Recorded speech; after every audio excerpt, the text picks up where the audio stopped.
Imagine a world where a single drop of blood could diagnose hundreds of diseases.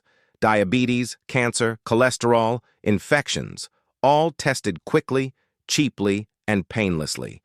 No long waits, no large needles, no expensive labs. A medical revolution. That was the dream sold by Elizabeth Holmes, a 19-year-old Stanford dropout who, by sheer charisma and ambition, convinced some of the most powerful people in the world that she had reinvented healthcare. Theranos, the company she built, soared to a valuation of $9 billion. Holmes graced the covers of Fortune and Forbes. She was celebrated as the youngest self-made female billionaire and hailed as Silicon Valley's answer to Steve Jobs. But there was one problem. The technology didn't work. The machines gave inaccurate results, put patients at risk, and operated under a veil of secrecy so thick that even her own employees doubted what they were building. When the truth came out, Theranos collapsed almost overnight. Investors lost billions, partners sued, and Holmes herself went from celebrated visionary to convicted fraudster, now facing over a decade in prison. This is the story of Theranos, the rise, the hype, the deception, and the $9 billion lie that fooled the world. Welcome to the Collapse Files. Elizabeth Holmes was born in 1984 into a family with political and corporate connections. Her father worked for government agencies, her mother for Congress. Ambition was in her blood. Holmes wasn't just intelligent, she was determined to do something that would change the world. In 2002, Holmes enrolled at Stanford University to study chemical engineering. By her sophomore year, she had an idea. She hated needles, and she dreamed of a medical technology that could run hundreds of blood tests from just a finger prick.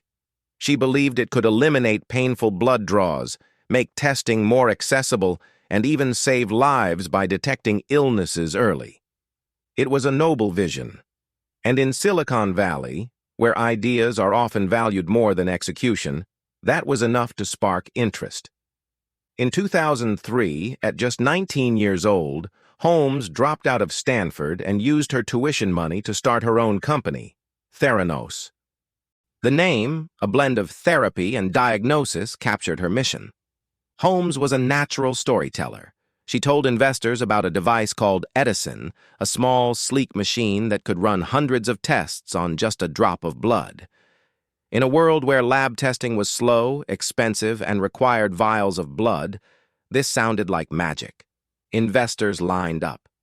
Early money began to flow in. Elizabeth Holmes positioned herself as not just a founder, but a visionary. She wore black turtlenecks like Steve Jobs.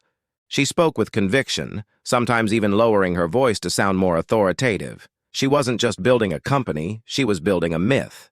By 2010, Theranos was gaining momentum.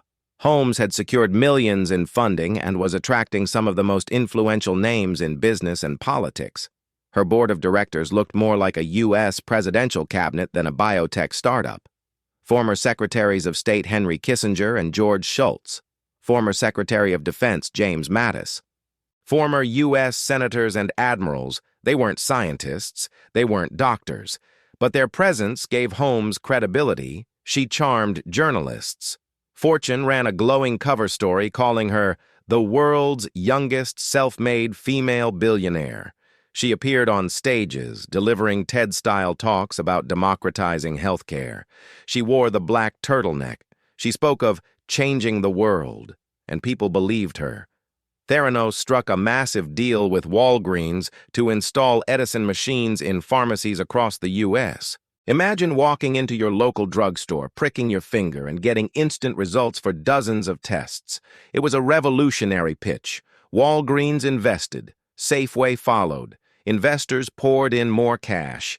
At its peak, Theranos reached a valuation of $9 billion, and Holmes's personal net worth was pegged at $4.5 billion. She wasn't just a startup founder. She was Silicon Valley's golden child, a symbol of female leadership in a male-dominated industry, a living embodiment of disruption.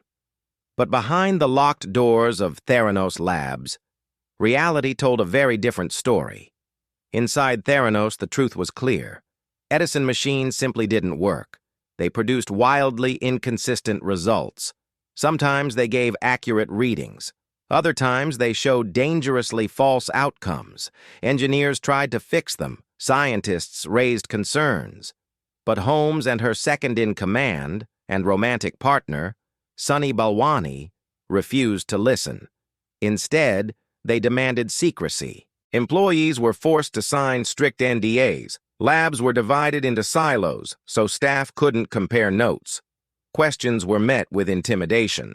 One former employee said, "It was like working in North Korea.